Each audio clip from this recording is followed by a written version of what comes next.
V prejšnjem vlogu sva začela najno raziskovanje južnega dela Južnega otoka. Prečesala sva ozemlje Catlins, kjer smo videli slavne kepice otočkov na Nugget Pointu. Šla sva najbližje Antarktike, kar sva bila do zdaj v življenju. Ponča bo odnesel! In pa spoznali smo prvega slavnega novozelandskega ptiča. Danes pa nas čaka raziskovanje mest, ki so najbolj zaznamovala razvoj regije Southland in pa obilica dobre hrane.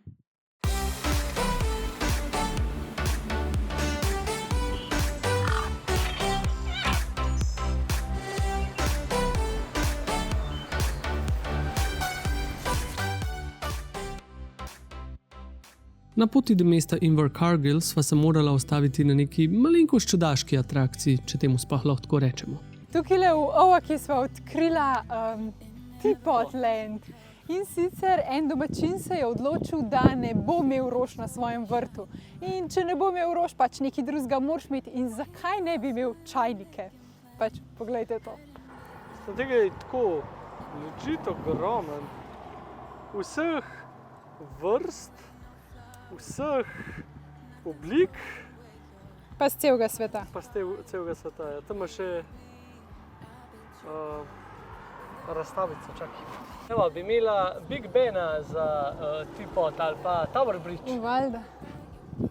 In kar je najboljša stvar vsega tega, pač ni treba skrbeti za rože, trave, ni treba kositi. Edina slabost je, da plevel še zmeri raste, tako da plevečke je pa treba pult ven. Pri nas imamo rože, pa vrtne palčke, kivi imajo pa čajnike. Te logične stvari. Kaj se norca delaš? To je legit biznis, ker če hočeš pofotkati, moraš tam dati donacijo. Evo, namesto da imaš usrane rože, raj služiš svojemu vrtu. Ni to bolj pametno. Pa atrakcija je. Ena zelo tipična stvar na Novi Zelandiji. Pač omenila sva že honesty boxe za kempe. Ampak honesty boxe imate lahko tudi takole za, ne vem, prodajanje zelenjave, sadja, pač vsega z domačega vrta. Jajca. Jajca tudi, ja. In kar je najboljša stvar, stvari so lahko tudi cenej kot v Štecuni. Recimo tele češnjevi paradižnički ali pa tale ogromna kumara, se pravi češnjevi paradižnički so 3 evre, se pravi kaj je to, $3, se pravi evro pa pol. Tale ogromna bučka je pa $2, se pravi 1 evro. Če si hodil. Kar vzem. Vzela. Kar v Binkota, ja.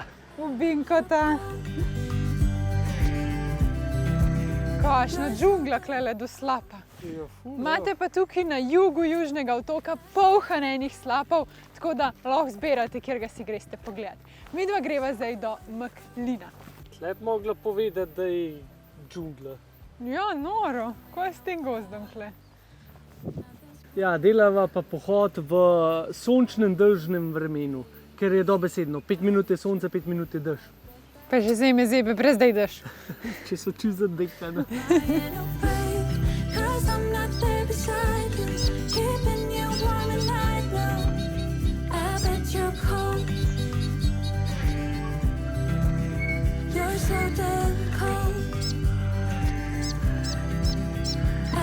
You're cold. You're so damn cold.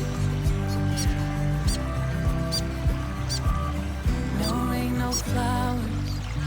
Nothing's growing where your heart is fire. But baby, I bet you're cold without me.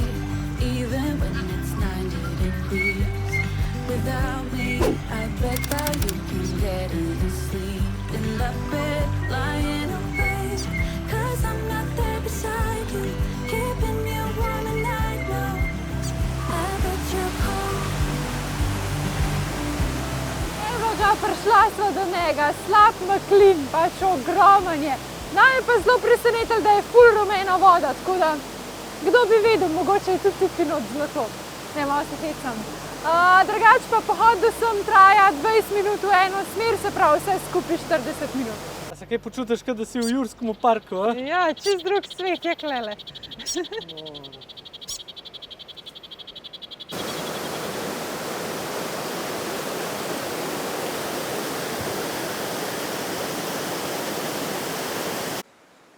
V osnovni šoli pri spoznavanju narave so nas učili, da če hočeš najti sever, moraš gledati mah. Mah v naravi Posod, okoli, ko se pa iznajde, no, come on.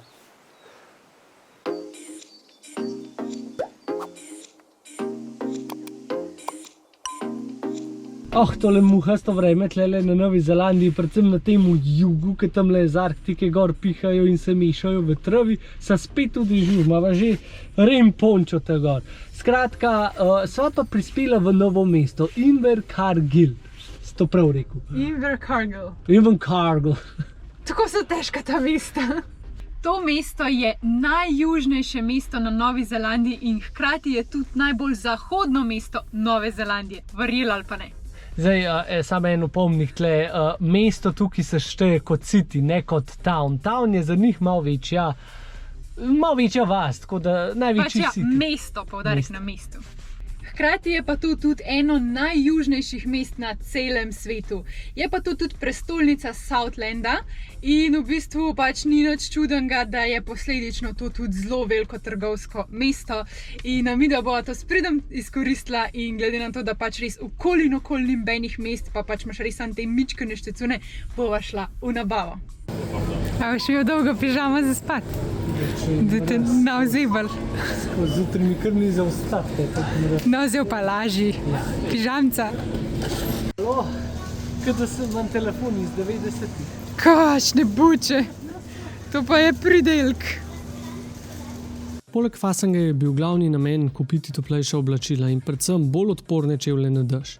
Milford Sound, kamor se odpravljava v naslednjem poglavju, in West Coast oziroma zahodna obala sta namreč zelo znana po močnem deževju. Nekje do 180 dni na leto je deževnih, z možnostjo padavin tudi do 80 mm na dan. Za primerjavo, v času zadnjih poplav v Sloveniji je v 72 urah padlo med 100 do 300 mm padavin. Tako da ja, Milford Sound je kar moker. Shopping zaključen, za Milford Sound smo pripravljeni, ampak še prej pa... Greva še bolj južno in sicer 30 km iz Invercargilla se nahaja najbolj južni kraj oziroma town na Novi Zelandiji in to je Bluff.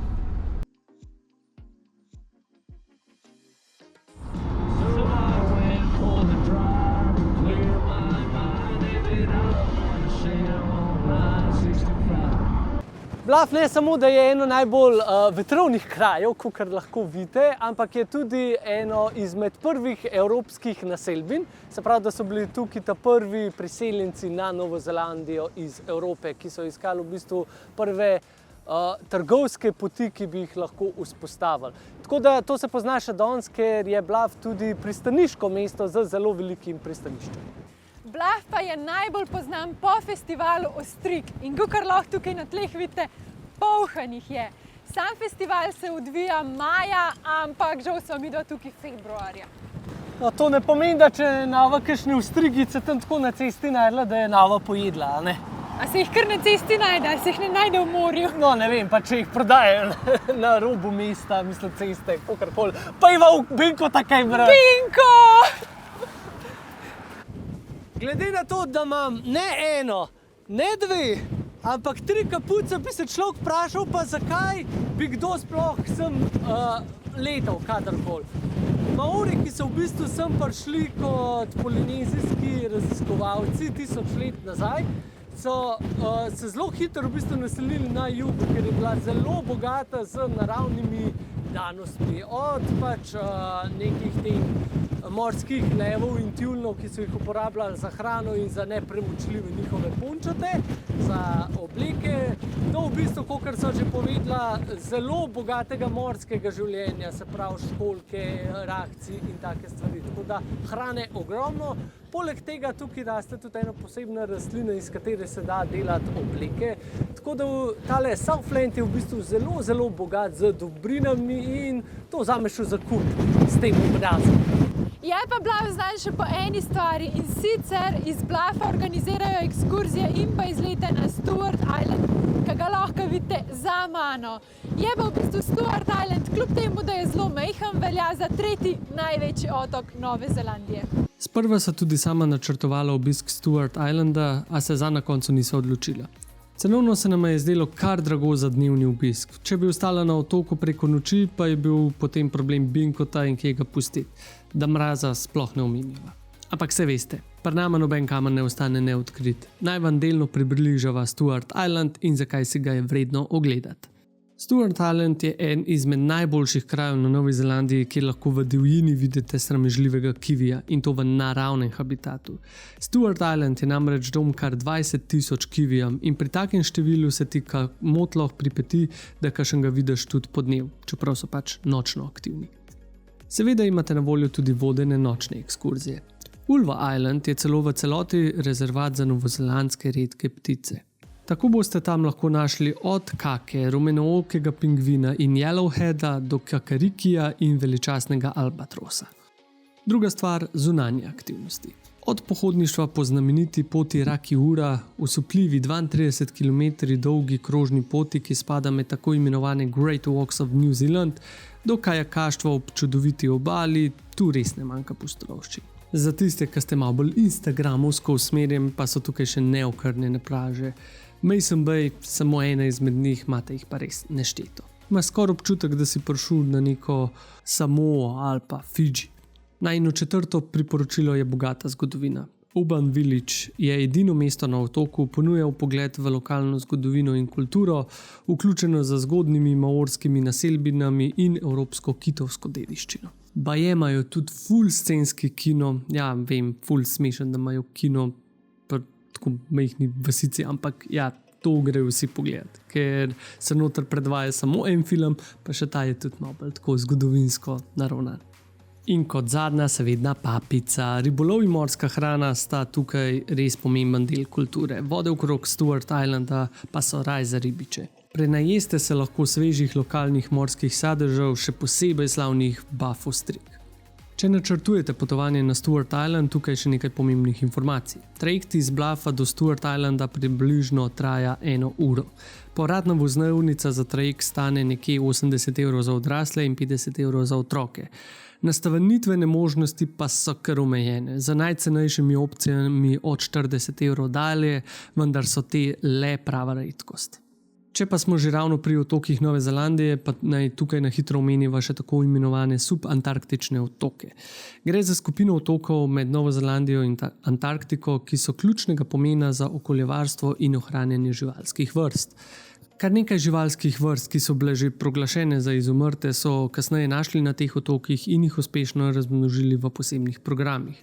To je tudi eden izmed razlogov, zakaj so subantarktični otoki v UNESCO svetovni dediščini in zakaj je obisk teh otokov nemogoč brez posebnih dovoljenj. So tudi dom ogromnih kolonij različnih vrst pingvinov. Tole je pa lepota van life, ka slačen se lepo usedeš in poješ. Itak pa ne moramo mimo morske hrane. Kle imamo neke rakove nakce, pa neke palčke, ne vem, bomo probali. Po mojem bo dober. Skratka, činkolo binkolo. Ja, činkolo binkolo. Hvala. Bluff skriva tudi eno najpomembnejših arheoloških najdišč maorske kulture. Prvi Maori so namreč območje Twai Pointa prepoznali kot kraj z idealnimi skalami, iz katerih so izdelovali orodja, bolj natančno tako imenovane adze. Adz je kot nekakšna sekira, le da ima rezilo usmerjeno vodoravno glede na ročaj. Uporabljalo pa se je za izkopavanje tega istega kamna, iz katerega je narejena, ali pa za izdolbenje čolnov. Območje operacije je tako veliko, da so ga arheologi poimenovali največja prazgodovinska industrija na Novi Zelandiji in ta tradicija se vsaj v duhu ohranja še danes, saj je Bluff tudi domače mesto največje talilnice in tovarne aluminija na Novi Zelandiji. Če je Bluff poznan po ostrigah, potem pa je zadnji kraj, ki ga obiščeva tukaj na najinih južnih avanturah, vas Riverton, ki pa je poznana po klapavicah. In sicer teh klapavic je toliko, da jih domačini kar v rečni strugi oziroma v tej delti z morjem tako prosto nabirajo kar z rokami ven iz morja. Tega je res toliko, pač vse, kar vidite okoli mene, bi mislil človek, da so kamni, ampak ne, to so v bistvu školjke. Je pa, ker je v bistvu to tak šport, če hočeš temu tako reči, imajo omejitev in sicer na osebo lahko naberejo samo do 150 školjkic. In potem imaš tako te azice, ki se jih tako ene 10 najde, samo zaradi tega, da lahko full kill tega naberejo, pa to pa je očitno jejo. Kako je to školjk? To je noro.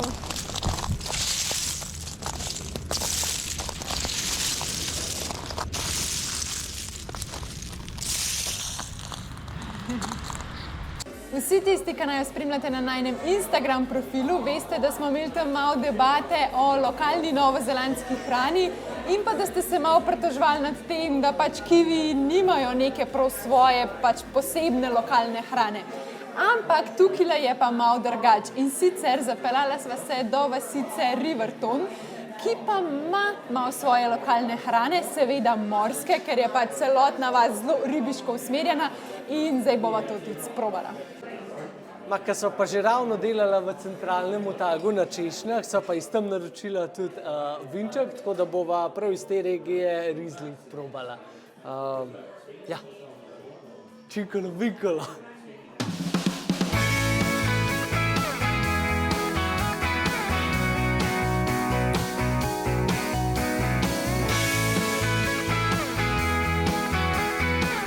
Kaj bova jedla? Prva stvar je sicer spet kot neka fish and chips varianta, ampak z blue codom, ki je,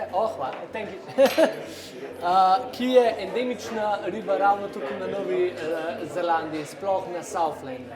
Potem pa tipično kot neka ribja čorba, juhica, v bistvu z miksom seafoodom, pač nek tako imenovan chowder. No, in kako je čavler? Tale juha je to gosta, pač lejte to.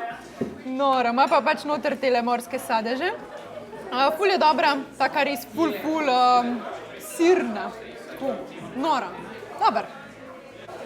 Dober, ne bom skrival razočaranja, da je spet fish and chips, ker če bi vedel, da je fish and chips, sem res mislil, da dobil ta blue cod kot tako, po naše pripravljeno ribo, ampak okej. To so pa kivi, ne morem jim tega. To je res, ampak fora je, da v bistvu to restauracijo so se zbrala iz dveh razlogov. Zaradi ciljne jedi in po drugi strani bi mogla jesti groplerja, se bom tle nekam napisal dejanski ime, ki je pa še ena endemična riba prav iz juga in sicer tukaj na Novi Zelandiji jih najdemo v dveh različicah. Ena, ki zraste približno toliko velik, kot sindi, pa ena, ki zraste tam do 1 metra. Gre pa ji pravijo, da je ribeye of seafood, se pravi kot nek steak morske hrane, ampak nažalost ga nimajo na poletnem meniju. Če temu lahko rečeš poletje, ampak to je že druga zgodba. A veste, kva vam jaz povem? Mislim, saj ta južni del Nove Zelandije je lep, samo trenutno je februar, kar pomeni, da po naših časih bi mogel biti avgust, kar pomeni, da smo sred poletja. Ampak naju zebe, kaj hudice, vidite, koliko sva oblečena. Tako da, mi sem prepričana, da tale jug, pa tale muha z deževem vreme ni za naju. Tako da je skrajni cajt, da greva na sever. Ja. Zdaj, če smo že rinili toliko na jug, se edino spodobi, da zaključimo tudi na plaži. Tako da jaz upam, da ste uživali na tej južni avanturi. Všečkajte ta video, naročite se na najin kanal, da vidite, kam se odpravljava naprej, ker je res magnifikantno, kam greva, ne? A že kaj izdava? Ja, izdava. Greva v bistvu na fjorde, tako da še malo dežja, pa še malo mrzlega vremena, ampak po mojem bo ful lepo.